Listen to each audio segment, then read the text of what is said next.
Welcome into South Florida Daily. I'm Kate Monahan. Happy Monday. And I'm Megan Hayes. We are all about animals today, Kate, because it is National Zoo Day. So, of course, we are going in depth to explore the zoo that we have right here in our own backyard in Palm Beach County. Coming up, Frank Licari is on the town. He checks out all of the interesting creatures that you'll find at the Palm Beach Zoo. We see the zoo from a different perspective. Gemma Curry meets some new animal friends of her own in Little Wonders. But first, James Curry introduces us to the wildlife scene. Everything you need to know about the Palm Beach Zoo is coming up in today's show. Welcome in to South Florida Daily. South Florida Daily is on the move with PalmTran. With over 23 acres of land, almost 200 different species of animals, and one of the top 5 most visited locations in the Palm Beaches, this is the Palm Beach Zoo.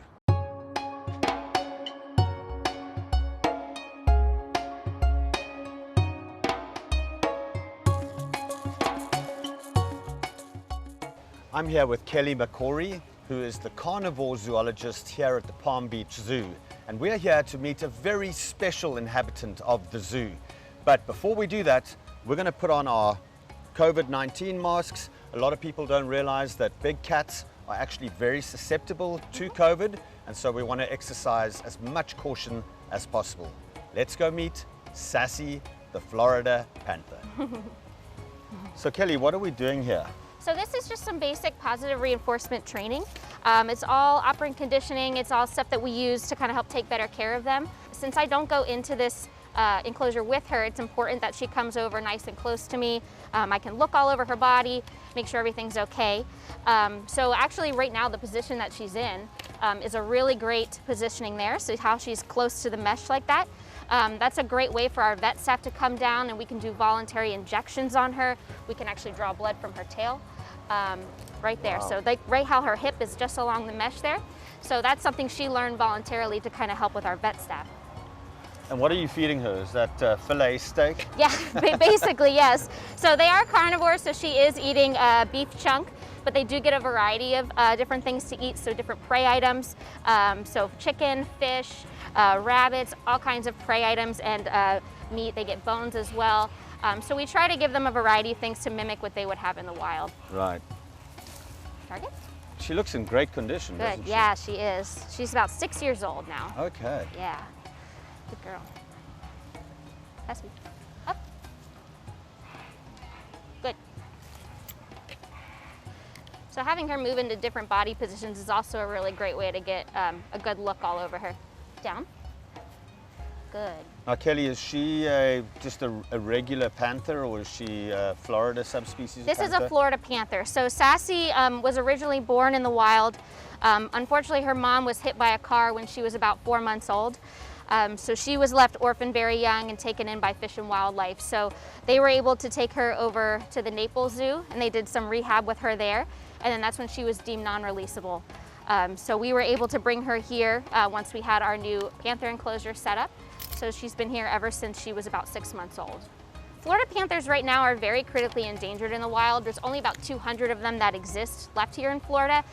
So it's really important to have Florida panthers still here because they are such a huge predator species that help to control a lot of the lower prey species in Florida.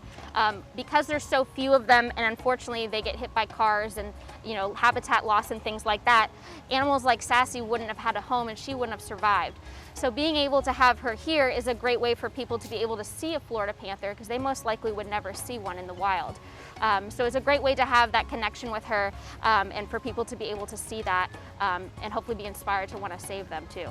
Kelly, thank you so much for telling us a little bit more about the Florida panther. Of course, you're welcome. And the plight that it faces in Florida. Often we are here living in Florida. Very few people actually realize that we've got such a special species right here in South Florida. So thank you so much for telling us. You're a bit more welcome. about Thank you that. for coming out to meet Sassy and hear her story. Welcome to the jungle, welcome to the welcome to the jungle, welcome to welcome to the jungle, welcome to the welcome to the jungle, welcome to Well, moving on from fur to scales, I'm here with Mike, the general curator of the Palm Beach Zoo, and we're here to meet Marty, the leucistic alligator. Can you tell us a little bit more about Marty?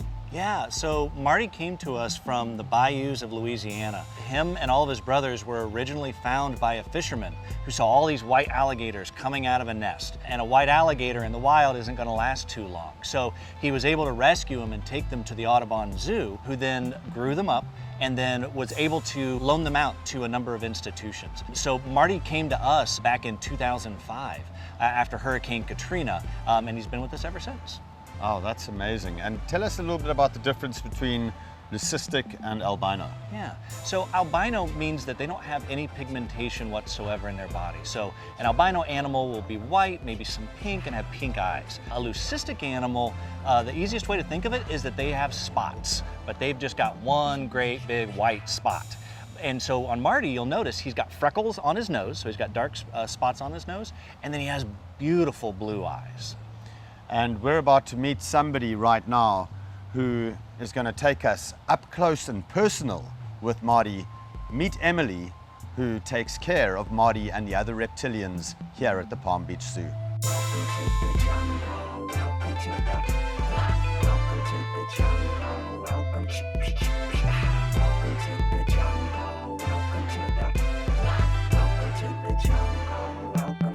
Stacy, Emily, and Mike are with the leucistic alligator Marty in his den.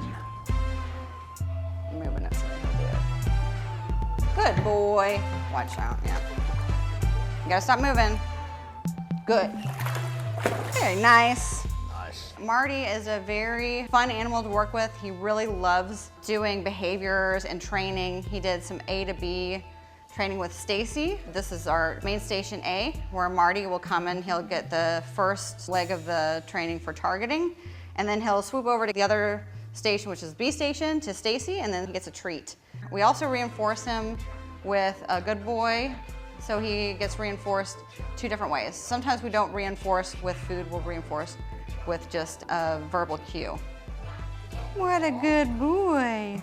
The A to B behaviors is great because we can have the vet stand outside and look at him swimming and check all of his skin. And when we do other behaviors such as the open behavior, we can check his mouth and all the tissues that are in there. We also do a lot of enrichment with Marty, and he does have a lot of play behaviors that he elicits. They're very intelligent animals.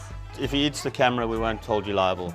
Welcome to the jungle. Welcome to the welcome to the jungle. Welcome to The Palm Beach Zoo and Conservation Society is more than just a zoo. Let's head inside and learn about what they're doing here at the zoo and beyond to ensure species survival for a host of animals.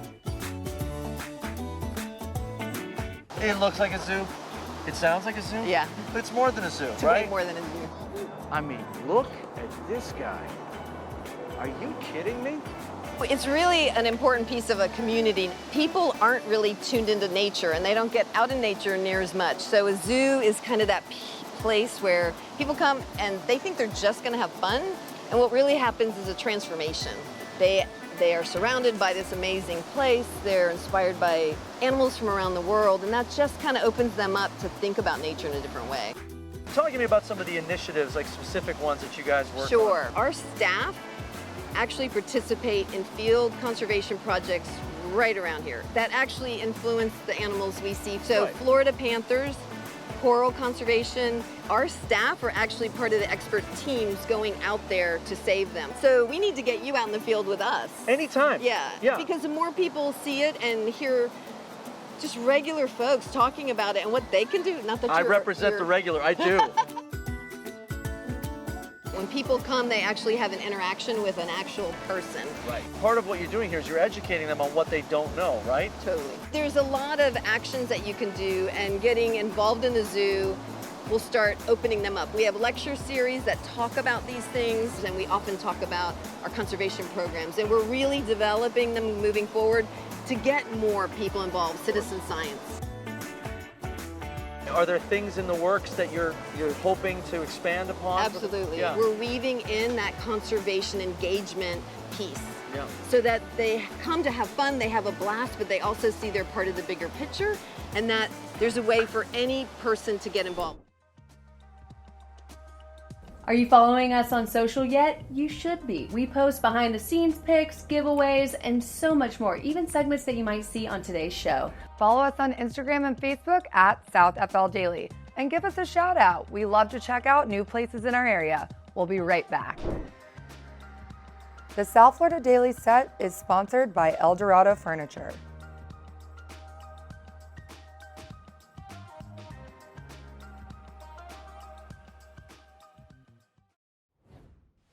Our coverage of National Zoo Day is wrapping up, but we still have a few more stories for you. Megan, what's your favorite animal? I think an elephant. You know, I went to the University of Alabama, Roll Tide. Our mascot is an elephant. I've always been captivated by them. I think it would be fun to go on a safari one day.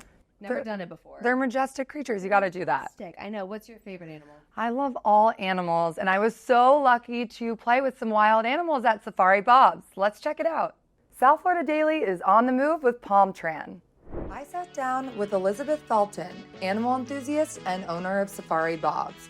She fell in love with exotic animals at a young age, watching the big cats perform with Gunther Gable-Williams at the Ringling Brothers and Barnum and Bailey Circus. We started off as an educational company. We were badge vendors for Palm Beach County schools, and we did senior living centers, birthday parties, and whatnot. And we redid our whole business model, and we opened up the zoo I wished I could have gone to. So you'll notice when you walk around, there are no barrier fences. You're guided by our zookeepers or myself, and you are able to engage with the animals. You can actually go in with many of our animals. We don't have crowds here, so it's a very quiet, serene environment. We aim to make our collection, they tend to be animals that are on the smaller side, animals that you either aren't in many zoos, or if they are in zoos, they're so small or possibly nocturnal so that you just don't get to see them when you go. And what if someone comes to Safari Bob's and they really love the experience and they want to come back? Do you have kind of a special program that you can join or belong to? Funny you should ask. We are opening up the Safari 100 Club this January, where members will be able to purchase a block of the VIP packaging. They can then utilize that all year long. If somebody just really wants to get to know these animals but doesn't want to commit to being an exotic owner, the package is great because it will keep you where you can come and spend all the time one-on-one with exotics that you would like. Also excellent for corporate team building projects, excellent for corporate giveaways, both to clients and to employees. I started Panther Ridge Conservation after a long experience having animals myself. Once I had all my licensing, people would start to call me and say, hey, there's a cougar in a garage in Loxahatchee, in fact, and it needs help. I'd get call after call, and finally I became a rescue for big cats. It has been quite a ride. And when someone comes here and expects to be educated about the cats, where do you begin, or what's the introduction like when they arrive? We give tours 2 times a day at either 11 in the morning or 1 in the afternoon.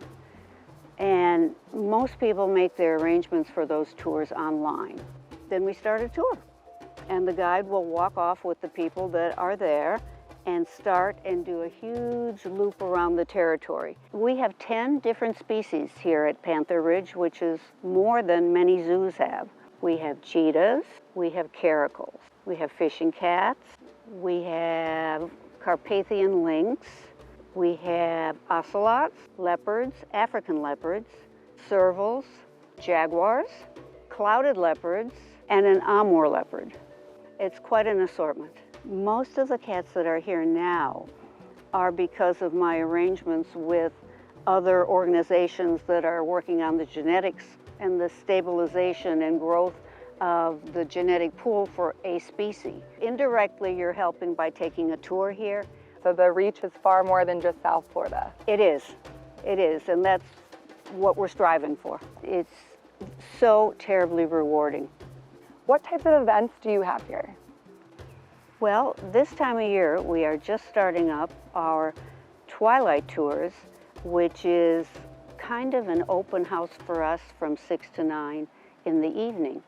That's the time when the cats are usually most active, and we have lights in their enclosures and lighted pathways, and we offer beer, wine, soda, sandwiches, dessert, and everybody seems to have a marvelous time. We have people who come every twilight. And do you have any particular favorite cat here on the property? No, I'm Nana. You can't pick favorite. Nana has to love all of them. I love them all, and I think you're going to love them too.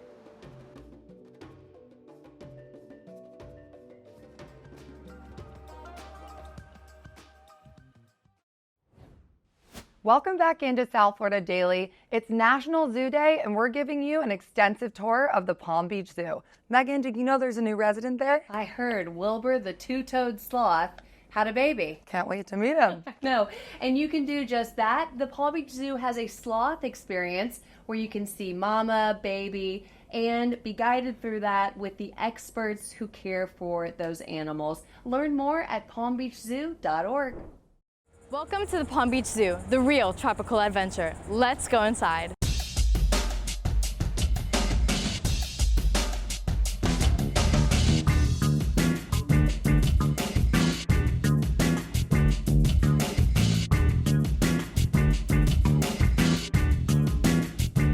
Palm Beach Zoo, we like to say, is the Palm Beach's hidden treasure.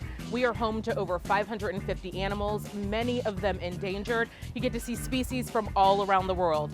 Everything from endangered Malayan tigers to koalas named Oz and Catherine to a celebrity sloth named Wilbur. We have something for all ages here at Palm Beach Zoo. One of the things that really just defines us is our up-close personal experiences. This is where guests and members can go behind the scenes with the animals. You can go into the koala forest with Oz and Catherine, and they're in their forest of eucalyptus. There's no place else in the United States where you can get this close to a koala, and in our case, 2 koalas. It's an absolutely life-changing experience. Wilbur, our celebrity sloth, she is a Hoffman's two-toed sloth. She is the #1 requested guest at weddings.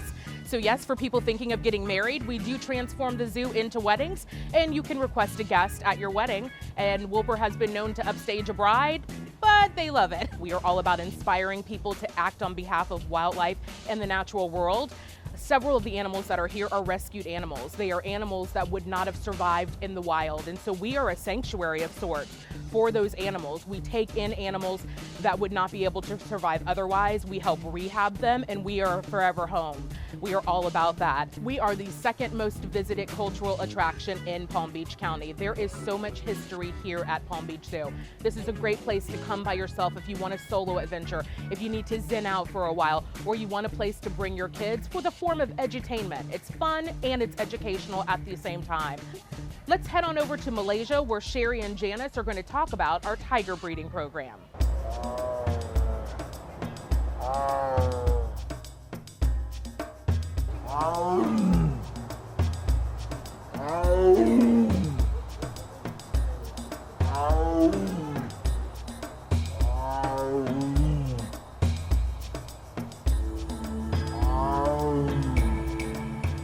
Today I'm here with Janice, the primary tiger keeper here at the Palm Beach Zoo. Can you tell me a little bit about the tigers and what it's like keeping them? It is amazing. It's an amazing job. We have 2 tigers here. We have Kadar, which means powerful one, and we also have Api, and that means fiery one, and she is a fiery one. And what you're seeing today is a breeding. There is a certain window where we can breed these cats. Otherwise, it can go kind of bad where they don't get along so well and we have to separate them. This morning, you're seeing some behavior where they're jumping up and they're popping each other. That's actually a good thing. We want them to do that. That's actually a really good communication between a male tiger and a female tiger. And also you'll see the female very playfully get down and roll. She's telling him that she likes him, and they're gonna keep doing this up. So it is a good thing when they do that. And you'll see them also get in the water. That's very important because of the heat. So they do love to swim and they love water.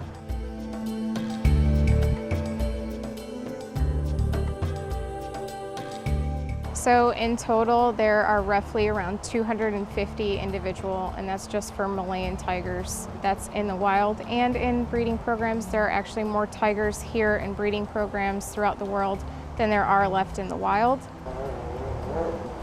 And that's what we want. We want that. That was a successful breeding mount right there.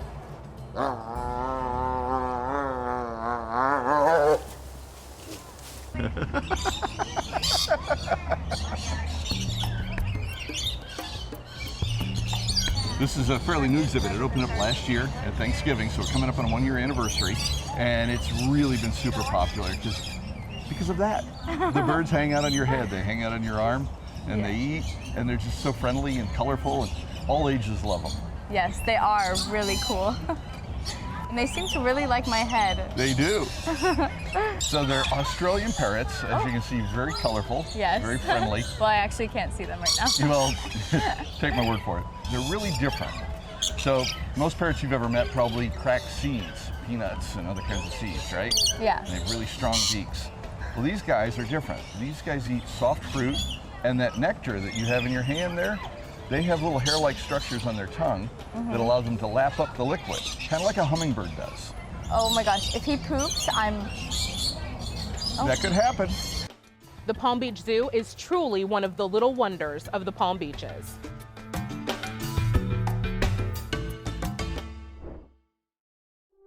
Imagine beasts with zeal and grace, the melodic choruses of a flock. Envision coming face to face with Goliath. Encounter a brave but curious soul. Witness gentle giants coming into sight while you explore their world. Or dive into an underwater collage laden with fascination and zest, where an incredible number of species exist, and almost as many ways to experience it. From the sea to the sky, immerse yourself in the peace and calm that only nature can provide. Discover the perfect place. Discover the finest wildlife at thepalmbeaches.com. Well, that's a wrap on National Zoo Day, and we hope you feel inspired to get out to the zoo and have a wild time. They're open 7 days a week, rain or shine. I love that. There's so many fun things going on. You can book an experience. You can eat lunch under the pavilion if it is raining, and the kids will love the splash pad during the spring and summertime. So much fun. Get more information on all of those activities at palmbeachzoo.org. That's it for today, but we'll see you back here tomorrow at noon on Fox 29. Have a great day.